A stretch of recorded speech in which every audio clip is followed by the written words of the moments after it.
Have you ever wondered how you can earn money from the comfort of your home? Welcome to the fascinating world of freelancing. Imagine a job where you're the boss, setting your own hours and choosing the projects that ignite your passion. That's freelancing for you. It's a growing trend, offering flexibility and freedom unlike any traditional 9-to-5 gig. It's about taking control of your work-life balance and making a living doing what you love.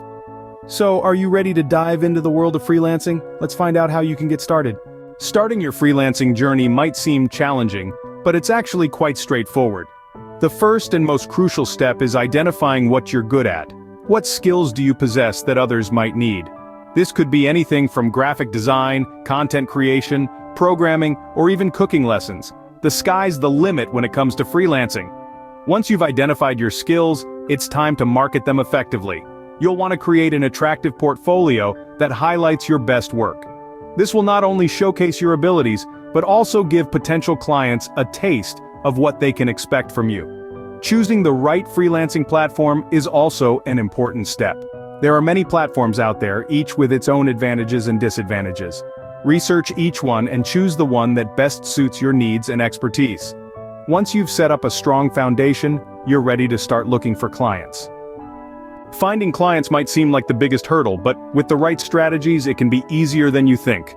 Let's dive into some of these strategies, shall we? First off, you need to know where to look. Online platforms designed for freelancers are a good starting point, but don't underestimate the power of networking and referrals. Next, it's all about crafting an effective proposal. This is your chance to shine, to showcase your skills and explain how you can solve a potential client's problem. Remember, it's not just about what you can do, but how you can help them. Communication is key. Clear, timely responses show professionalism and respect, and guess what? Clients love that. Moreover, don't forget the importance of building long-term relationships. Satisfied clients can provide continuous work and might even refer others to you.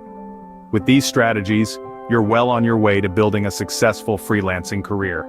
Let's quickly review what we've learned today. We kicked things off by introducing freelancing, an exciting avenue for independent work. We then dove into the nuts and bolts of getting started, emphasizing the importance of identifying your niche and setting clear goals. We also discussed finding clients, a crucial step in building your freelancing career. Finally, we explored the art of relationship building, a key component in maintaining a steady stream of work. Remember, freelancing offers you the freedom to work on your own terms. So, why wait? Start your freelancing journey today.